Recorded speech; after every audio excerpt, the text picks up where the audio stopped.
Hello again, gamers. Welcome back to the Board Game Captain. I'm the Captain, and today I'm going to be talking about and reviewing the Wild Ones, another hometown book from the Magical Kitties Save the Day line from Atlas Games. So I want to start by giving a big thank you to Atlas Games for sending me all of these Magical Kitties products to check out and review. Thank you, Atlas Games. And before we get too into this, I do want to say I've got a ton of links in the description down below for you to check out at your leisure. There's a link to BoardGameCaptain.com, which is a great hub for all things Board Game Captain. And Lynn and I have started doing semi-regular blog posts over there, so you can head over to check out some blog posts of things we're doing and talking about and thinking about behind the scenes. In addition, there is a link to my Teespring store where you can get some cool Board Game Captain merchandise, like this shirt, the Buy Me Board Games and Tell Me I'm Pretty shirt, as well as other shirts and mugs. And there's also a link to my Teespring store if you're in a position to and would like to support the channel. You can check out my Teespring store in the description down below. Alright, so Magical Kitties Save the Day Wild Ones. Now this is another hometown book, but it's a very different one.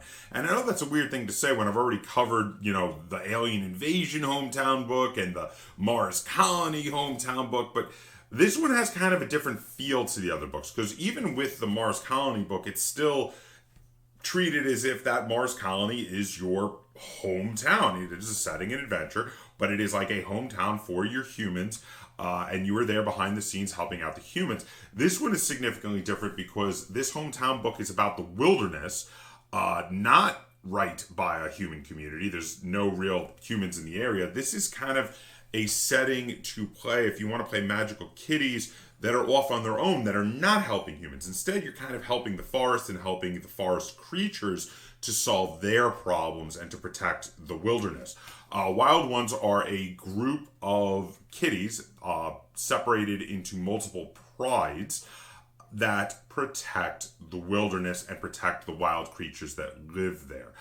So this is interesting. It kind of feels to me like if you're playing this with kids, it might be akin to playing certain kids like Disney or Don Bluth films. Think maybe like Secret of NIMH, where you're animals that only are tangentially related to what's going on with the humans. The humans don't really have a major role in this situation. They're animals kind of off doing their own thing. And if you're playing just with other adults, it could be like more adult animal animated films like, say, Watership Down. Except, of course, with magical powers, because you got to throw in those magical powers. So the beginning of the book is Magical Kitties in the Wilderness, and it has a description of what's going on, what the details are about the Wild Ones, how the Wild Ones got started, the first group of kitties to head out there, their leaders, their societal structure, the different prides of the Wild Ones. Now, the Red Rangers were the very first pride of Wild Ones, but as their numbers grew, there became multiple prides of Wild Ones. So there are the Red Rangers, the Sunset Pride, the Waterfall Pride, the Trax Gang, the Misty Kits, the Moon Island Pride, and the Farm Kitties. And then they go into great detail about each of the prides. And as they go into the detail of the prides, they go over where their territory is, referencing the map that's in the middle of the book, the common magical powers for kitties of that pride, and the common traits that are held by kitties of that pride. Now, as kitties grow up in the prides, when they come of age, they have to decide what pride they're going to be in. They could stay in the pride of their parents, or they could move on to a different pride. And being in a pride doesn't mean you can't work with kitties from other prides. You definitely can. And I really dig this. This whole system of the prides has very much a feeling of like a lot of the YA novels or movies based on them. You can think like Harry Potter with the different houses. It feels like you're picking a house based on your kitty's personality, or in this case, instead of a house, a pride. And that's really cool, but in addition, they have rules for making your own pride. So you could decide that your kitties are a new group of kitties that either just came of age or just found their way out to the wilderness, and they decide to form their own pride that does things differently from any of the other pre-existing prides. So it's like that, but better, because if you don't feel like you fit into any of the existing prides, you can start your own, and that is really cool. Then we have a section on running the Wild Ones, talking about tips on how to run a campaign using this book, how to run the characters, what sort of things you're going to do in the game, the sort of things that the wild ones are doing in the wilderness, what their role is in the prides and in the forest and in the wild ones community.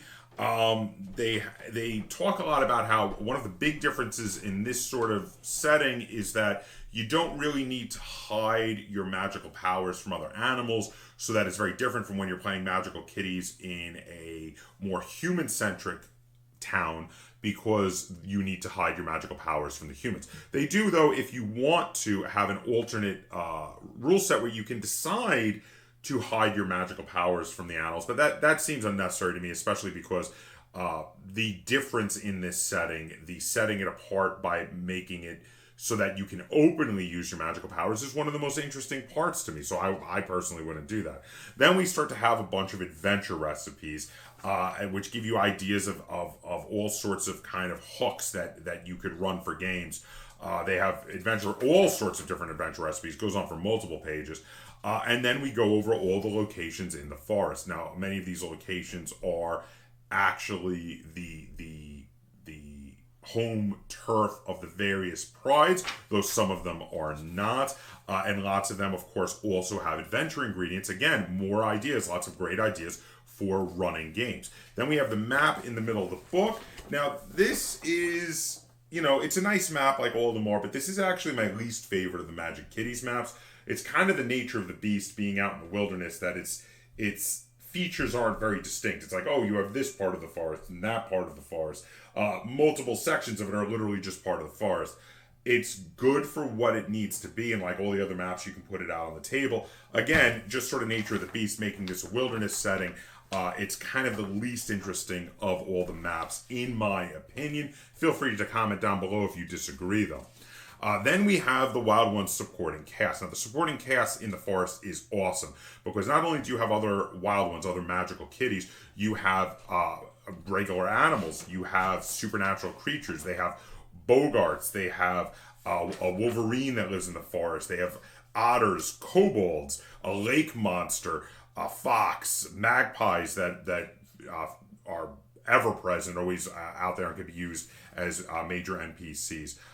Nature spirits, all sorts of interesting creatures, both real and imaginary. Then we have foes. So in the foes, you have all sorts of, again, lots of creatures. I'm not going to give too much away as to what's possibly in here, mainly because some of them do fit into and figure into the adventure in the back. And I don't want to spoil anything from the adventure in the back of this book, because it is a good adventure. I don't want to ruin anything from you. And then we have the disasters, like you do in many of these books. Lots of disasters that you could have in the wilderness, things like floods or chemical spills or avalanches, tornadoes, sinkholes, etc. Then we have the adventure. Now, the adventure is a really great introductory adventure to the setting.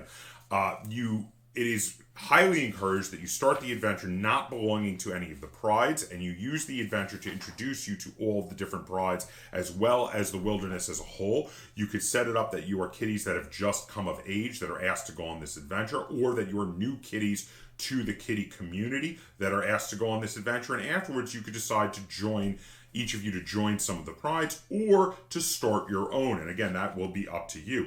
But it's also not stressed that you have to pick a pride or create your own at the end of the adventure. You could decide to do a few more adventures before doing so. I don't want to ruin anything from the adventure, because it does seem like a really fun adventure, and actually is a really good one for setting up the wilderness setting of the Wild Ones.